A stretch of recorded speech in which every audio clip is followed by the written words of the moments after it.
Hari Sabtu, tanggal 24 Oktober 2020, tim survei dari kelompok 3 Oceanografi Teknik Lautan melakukan survei perairan di Pantai Ambalat, Samboja guna mengetahui kondisi perairan dan perubahan garis pantai wilayah tersebut.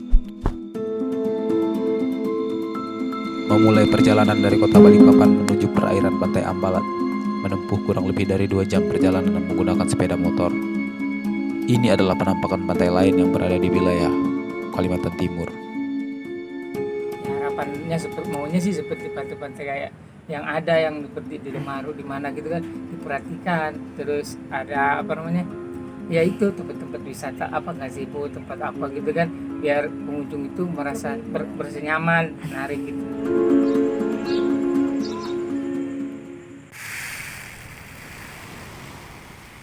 Burung, terus bekantan sering juga kelihatan di ujung, tapi nggak di sini, nggak kurang kelihatan soalnya mulai banyak bentuk oleh kebun. Hitam itu lutung apa itu? Lutung. Ya itu. Kalau ikannya sendiri, Pak? Kan masih kalau gandeng, belana itu masih. Dan ini adalah kondisi perairan Pantai Ambalat saat kami datang. Meski tergolong memiliki jumlah pengunjung yang tidak begitu banyak jika dibandingkan dengan pantai lain di sekitarnya, nyaris di sepanjang pantai ini kami temukan sampah yang berserakan dan limbah yang disinyalir berasal dari kota Balikpapan dan sekitarnya. Nah, ini banyak polusi. Sekarang polusi dari kota Balikpapan itu, kalau arus dari sana itu polusi yang meresahkan kita. Nah, sama lihat sendiri kan itu di pantai itu. Ya, yang hitam-hitam itu kalau boleh tahu itu apa ya, Pak? Oh, kalau hitam-hitam itu daun yang kering. Ya. Daun yang kering juga bisa sampah yang sudah hancur. Tapi kami tidak akan membahasnya begitu banyak di kesempatan kali ini. Saat kami memulai peninjauan pada jam 6 pagi, kondisi air sedang surut dengan ketinggian sedang. Dan tinggi gelombang di perairan ini memang tergolong rendah. Ini disebabkan oleh kondisi geografis dan kedalaman pantai yang tidak begitu dalam, bahkan cenderung dangkal, serta kecepatan angin yang tidak begitu kencang, sehingga pergerakan air laut tidak begitu signifikan. Mobil bisa turun di dasar laut. Tidak seperti pantai lain kan nggak bisa turun, hanya di atas standby. Hanya ibaratnya manusianya yang jalan kaki. Kalau pantai ini mobilnya bisa turun sampai di dasar air.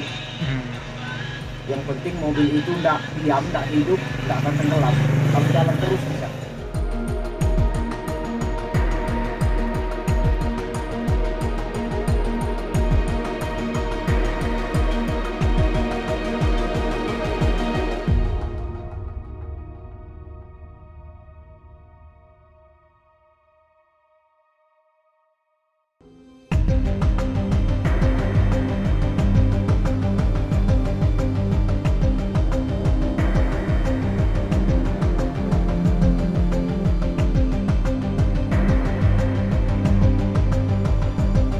Walaupun laju arus dan ombak di Pantai Ambalat masih terbilang sedang, namun pada malam hari ketika air pasang, ombak dan arus lumayan besar, sehingga hal itu mampu menimbulkan terjadinya perubahan garis pantai, abrasi maupun erosi jika dibiarkan dalam jangka waktu yang panjang.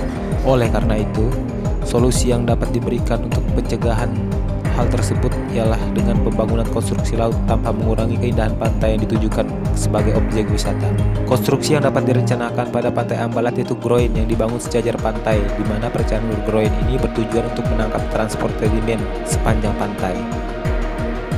Kita mengetahui bahwa masih banyak sampah plastik maupun non-plastik di Pantai Ambalat.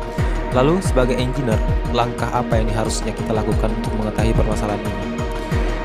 Untuk mengatasi permasalahan ini, salah satu hal yang perlu dipikirkan adalah berpikir tentang prinsip alam itu sendiri.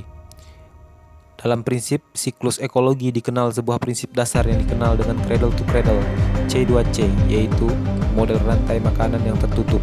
Semua proses industri dan komersial diharapkan dapat mengikuti siklus tertutup sehingga tidak ada limbah lagi. Pada dasarnya konsep C2C membagi material dalam proses industri dan komersial. ke dalam dua kategori, bahan teknis dan bahan biologis. Bahan teknis hanya boleh digunakan bahan-bahan sintetis yang tidak beracun dan tidak memberi dampak negatif pada lingkungan, dan dapat digunakan berulang-ulang tanpa mengurangi kualitas bahan. Konsep ini agak berbeda dengan konsep daur ulang konvensional yang selama ini kita pahami, di mana suatu bahan didaur ulang menjadi produk yang lebih rendah. Contohnya plastik casing komputer didaur ulang menjadi cangkir minuman, kemudian didaur ulang menjadi kantong plastik, dan terakhir betul-betul menjadi sampah. Bahan biologis adalah bahan organik yang setelah digunakan dapat dilepas dan diurai kembali oleh alam.